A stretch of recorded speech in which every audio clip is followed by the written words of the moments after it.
Hello, good afternoon, and welcome to our webinar about navigating global trade disruption with our new Trade War Command Center. As everything has been very, very quickly shifting and changing, as initially rumors of tariffs came out, and then the large Liberation Day announcement around tariffs and tariff retribution, as it was called, and then now the 90-day reprieve. Certainly all of the factors around global trade are shifting more quickly than ever. So SONAR, we decided to really lean into all of the context and the data that we can provide around global trade and put it into really one dashboard or Trade War Command Center for our customers in order to be able to help you guys, really keep up with those changing things, anticipate changes to domestic supply chain as we can see things happening internationally and on the ocean, and really help provide as much, context and strategic input for our customers as possible around what is undoubtedly an incredibly in some ways complicated, but certainly ever-changing situation. So today we're going to do a walkthrough of our Trade War Command Center. As I mentioned, it's kind of an all-in-one dashboard designed to help logistics professionals and our customers monitor and respond to global supply chain disruption with real-time data. In the session, we're going to show you how to leverage the Command Center to track container bookings, as well as U.S. Customs volumes, truckload and rail trends, and warehousing conditions. Again, all in one place in our new Command Center. You'll also be able to gain insight into the shifts in trade lanes, port activity, and inland terminal performance to make faster decisions. So today, even more specifically, what we'll go through and what you can learn from our Command Center is how to monitor TEU bookings and import trends for forward-looking demand signals, where domestic freight volumes are shifting across truckload and intermodal, how warehousing capacity, inventory, and pricing trends tie into freight strategy, and lastly, what country, port, and terminal level shifts may mean. So again, all of this really great information to really get in one place to put a clean picture together of what is happening in the trade war and how it may impact your supply chain. So with that, I will hand it over to Danielle Roberts, who's going to give us a walkthrough and show a bit more about the tool. Awesome. Thanks, Julie. Yes, thank you everyone for joining today. As Julie mentioned, my name is Danielle Roberts. I am one of the digital product managers here at SONAR and had a hand in putting together this command center. So like Julie mentioned, it was designed to help you cut through all of the noise by delivering a unified view of both international as well as domestic freight flows, also providing information into inventory levels, warehousing pressures, and then really the most important thing is those trade lane shifts.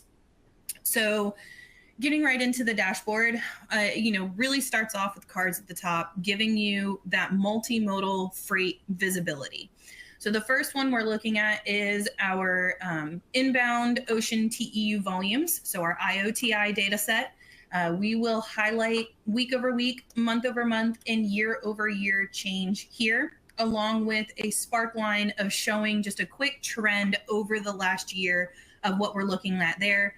And if you click on the actual data set, it will bring you to our quick chart feature with that data set pulled up. So if you wanted to add any comparison lines, break it down to a specific country or port, you would be able to do that as well. Then we jump into a little bit of the domestic side of things, looking at our intermodal volume. So we do have it broken out in the international loaded container volumes as well as the domestic loaded container volumes, simply just showing a year over year change here for both, along with that spark line with that year trend. And again, these data sets are clickable. We'll take you to our quick chart feature with that data set loaded. And the last card at the top is looking at our truckload volume. So this is our outbound tender volume index. Again, showing week over week, month over month, and year over year change here. You'll notice this card is a little different in the sense that when I hover, you've got that blue border that will highlight. And when clicking on that card, it will take you to the Truckload National Insights page, which used to be the landing page when you logged into SONAR. If you happen to be unfamiliar with this particular page, we have everything you need to know about it in our Knowledge Center. So we'll just go back to the Command Center. And just kind of leaning more into that multimodal freight visibility, we have our top US gateways table. So a couple different options to view here. The first one is going to be the departed ocean volume. So this is a index of those 20-foot equivalent units that are departing the port of, the country of origin to the United States. And we have this listed as the top 10 country of origins to the US, and they are ranked highest to lowest. So you can look through here and see those week over week, month over month, and year over year changes. One thing that I know Zach Strickland has called out on our State of Freight webinars before is seeing the shift in volumes coming from China that are now coming from Vietnam. And you can see the differences in the trends of the ocean volumes that are coming here.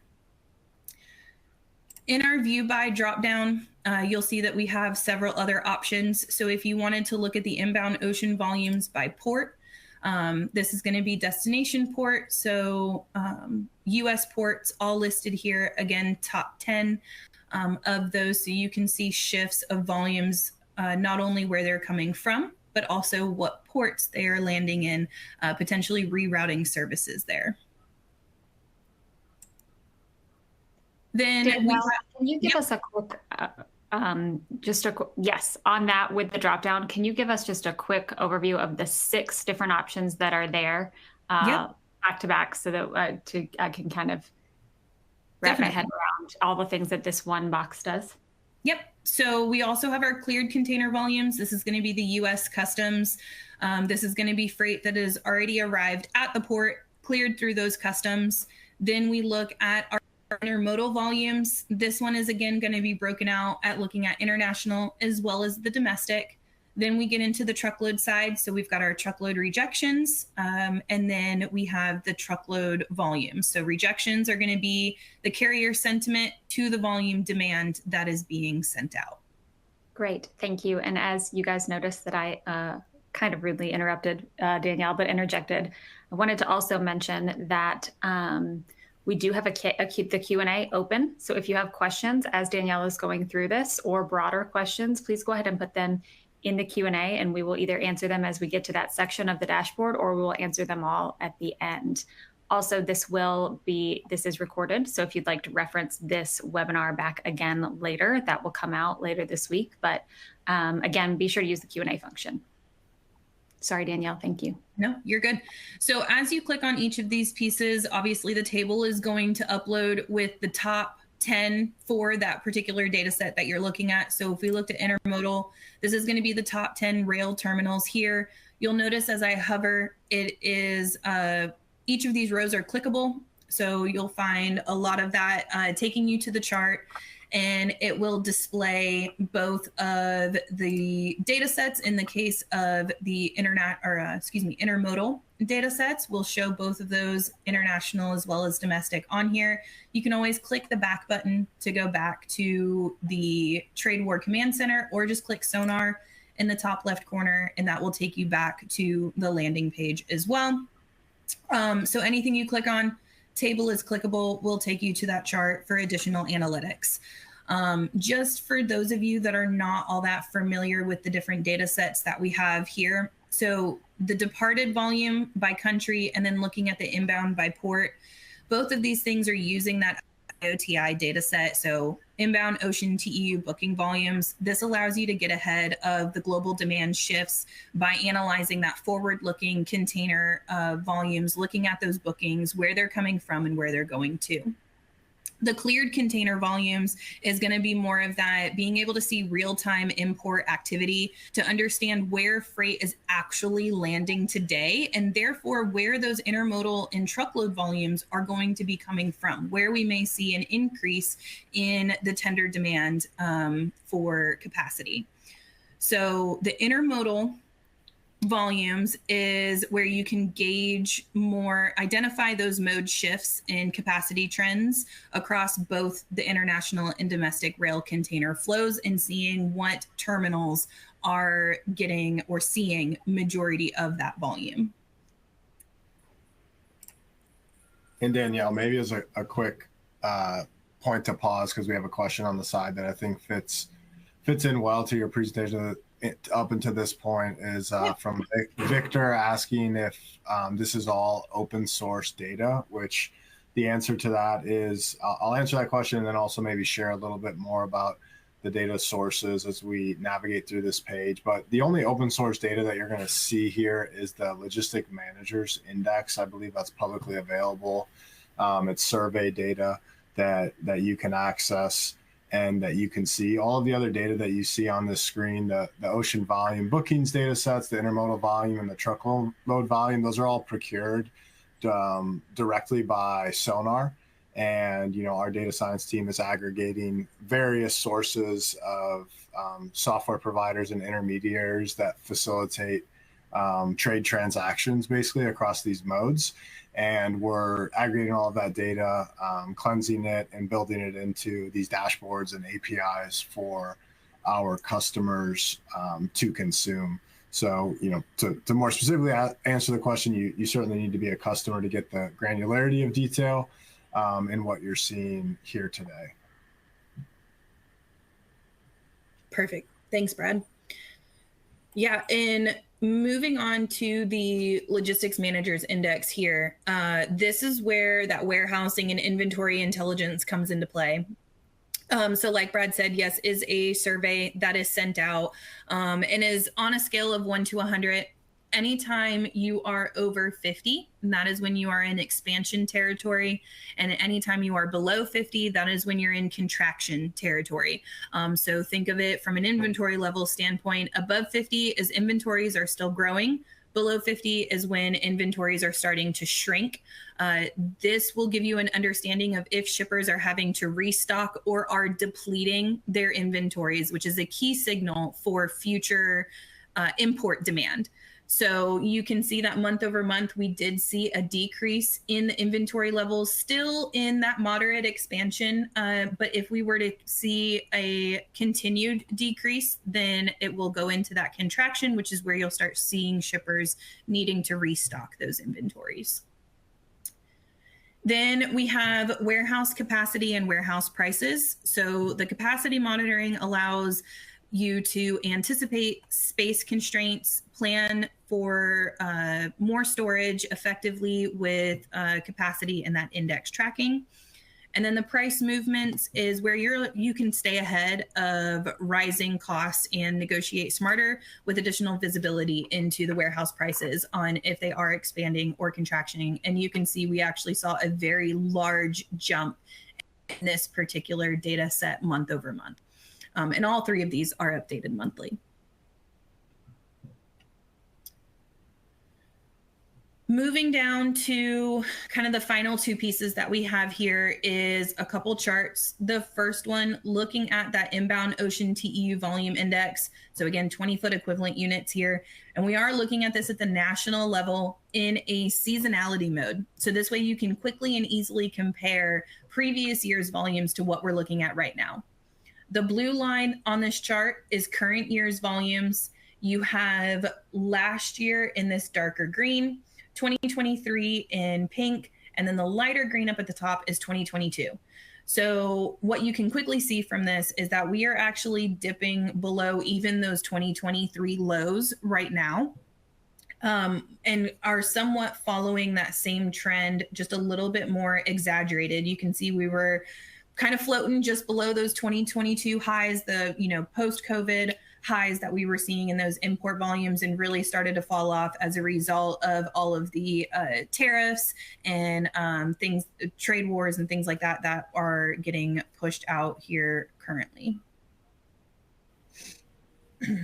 Yeah, and Danielle, if I can maybe jump in to hopefully to add to just some general commentary on use case, and I think some of the questions that we're seeing on the side.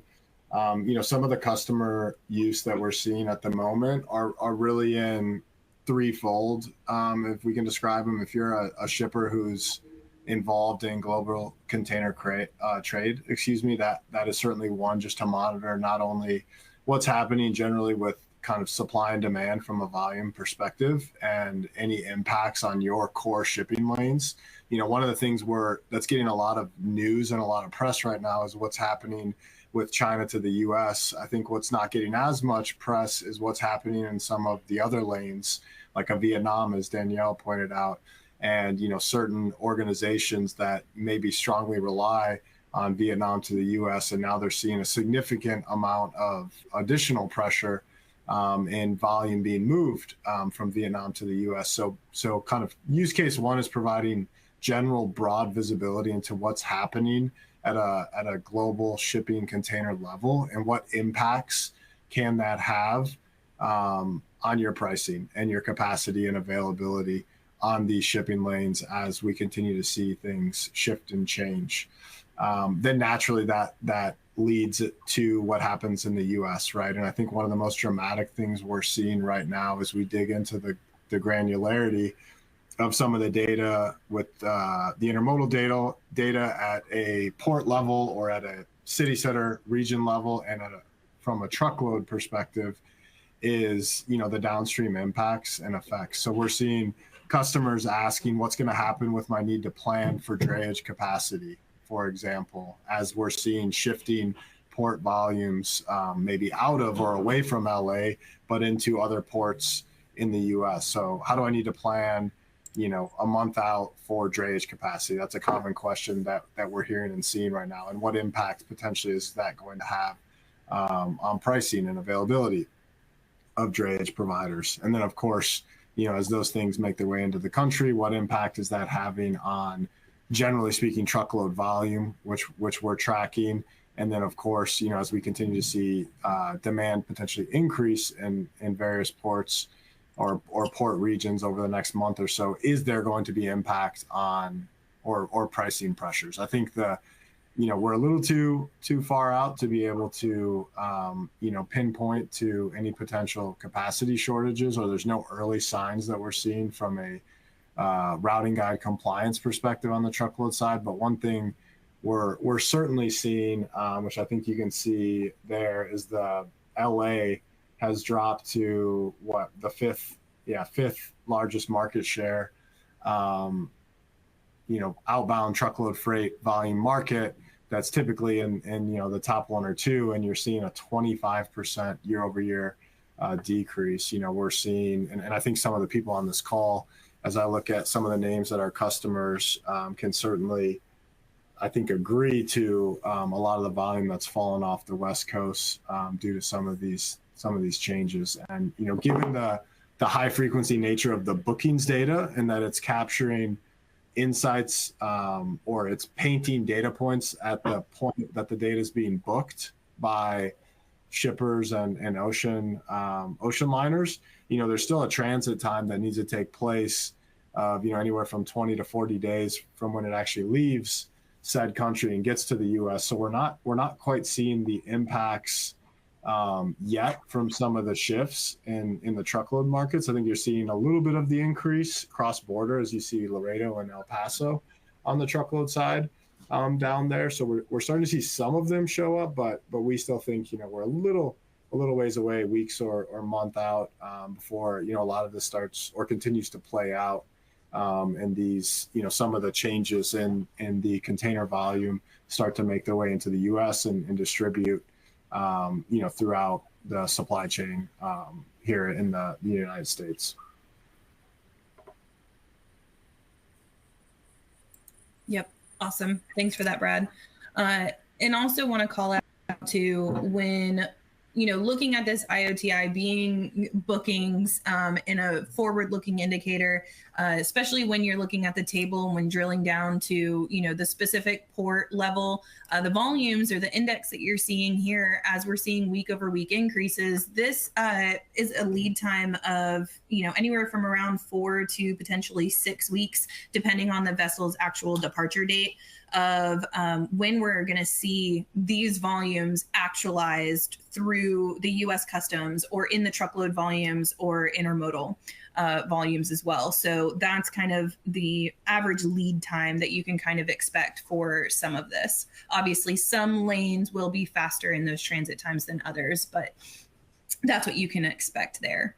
The last chart on here that we have not touched on yet is the Freightos Baltic Daily Index. So this is just looking at the prices to move a 40-foot equivalent unit. These are updated daily, and you'll see we have that global average, which is your blue line on the chart here, and that's also compared to China to the West Coast in orange, and then China to the East Coast in yellow, and how the cost to move those containers is fluctuating.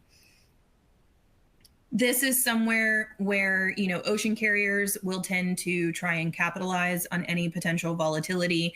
Typically, drastic decreases in volumes like this will increase the blank sailings that they will push out, trying to control that capacity any way they can to keep those rates elevated, which, as more closer term here, you can see that some of those potential blank sailings have been issued, increasing rates to move freight there.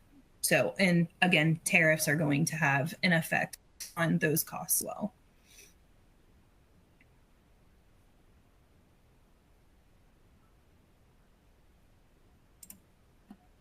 Do we have any other questions that have come in?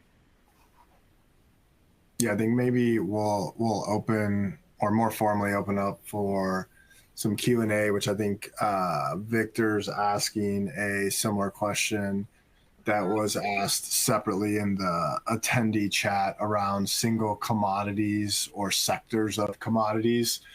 So kind of, the phase one dashboard, we'll describe it, that we just launched, that Danielle's been walking through, is providing visibility into the trends of what's being moved. Hopefully you can clearly see that outlined across various modes that might be affected by some of the tariff news. And phase two of kind of what we plan for this type of data is allowing additional levels of granularity. So certainly something that we can circle back with you. I'm sure we have your contact info, and we can share when that might be available if that's of interest to you specifically.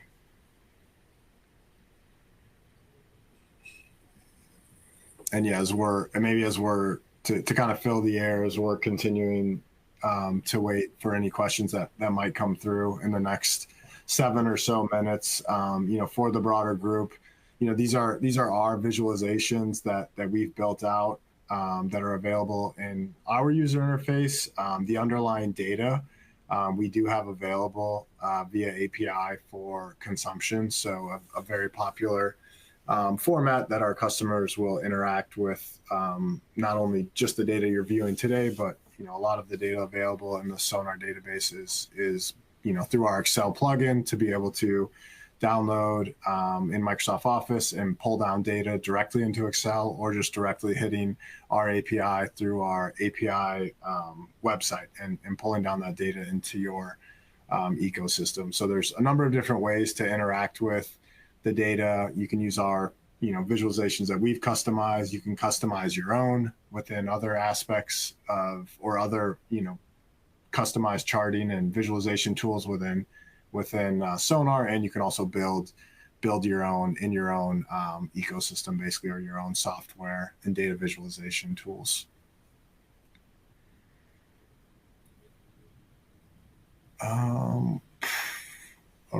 Will you add question regional about warehouse expansion, and where that's showing the moderate 3.1 month over month change?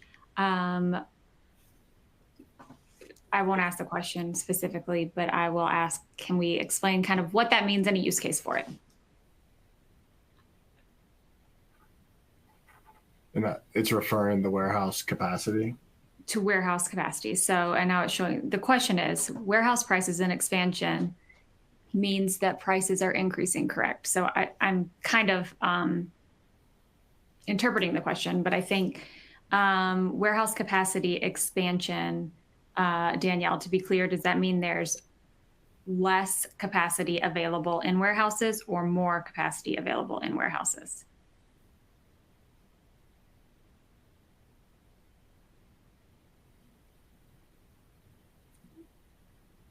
Danielle, are you there? Are you on mute? Might be on mute. You might have lost her. I must have hit my keyboard. Yes, I was in mute. So warehouse capacity and expansion mode is yes, that it is that warehouse capacity is expanding, that there is open capacity. So when it gets into that contraction territory, that's where the capacity will be shrinking. There is not as much space in the warehouses. And this is all also fueled by any new warehouses that are being built, that are getting opened up, will capture some of that capacity as well. But basically what this can tell you is, although prices are increasing for warehouses, we are seeing that there is open capacity thereof. So to answer the specific question, generally you would think that if warehouse available capacity is expanding, which means there's more warehouse capacity available, you would think the warehouse pricing would potentially be going down. However, my guess is that in current environment, even with capacity still available, they certainly have the emotional as well as just power in that negotiation to continue to raise warehouse prices as we anticipate kind of this pull forward over the next 90 days, which would be my hypothesis on warehouse prices. And I would anticipate they will not be going down in the near future until we have some sort of normalcy again. And inventory levels beginning to fall a bit would also make sense, right? Since there has been less in the very near future being imported, but I would guess that warehouse capacity will continue to get tighter and inventory levels will get higher as we pull forward. And with that, warehouse prices will likely continue to rise as well. That is all my interpretation. That is my my personal thoughts on it. But that is kind of the point of this dashboard, for you guys to be able to see that and make your own inferences based on it. So hopefully that's helpful. Yep. And again, clicking on the dashboard will take you to the chart, so you can see the trend over a longer period of time and be able to see how it's fluctuated. So for the warehouse capacity, although it had been decreasing going January into February, it was still always above that 50. So still in that expansion territory, just lower. And over the last couple of months, we have seen that capacity start to open up as well, which is also conducive. If we go back to this, you can see inventory levels have been decreasing. So as those inventory levels are getting worked through, that is what's increasing the availability of that warehouse capacity. I think, Danielle, there's a question on how the dashboard differentiates between short-term index versus long-term shifts in demand. So I think the way to probably answer that would be more so in that bottom left as an example, showing that's a seasonality chart showing a 3-year reference of the national inbound ocean containers. So kind of showing currently where we're at in the shaded blue, just to give you a reference point of where that demand really dropped off with the tariff news, and kind of where we're at today versus the past 3 years, being 2022, 23, and 24. And this data goes back to 2020, so you can actually go a little bit further, and you can map out for all of the data that you see here, as Danielle was highlighting, kind of the click to links. You can map out all of these national level insights and regional city center, report level insights to get much more granular with the data. So hopefully that answers the short term versus long term question there. But feel free to ask a follow up if we didn't quite get there. Yeah, as well as seeing the week over week and the year over year shifts, that kind of allows you to see some of that short term, long term shifts as well. And I think we've maybe got one more. I know we're just about at time. We can certainly follow up. I see a question about us following up regarding options to subscribe, so we can reach out to you directly. And then I think there's one more on asking if we'll provide regional tariff information in the next version. I don't believe that's currently part of what we plan to offer, but we can, we'll have a readout of these questions and we can double back with our product team and circle up with you with a more detailed answer if that might be something we consider.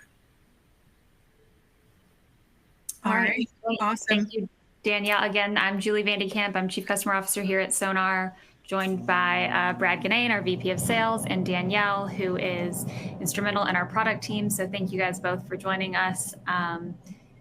If you guys have additional questions, please feel free to reach out to any of us or your CSM. And if you have a Q&A in the inbox that we have not addressed, we will reach out to you after this with contact information. Thank you again and have a good rest of the day.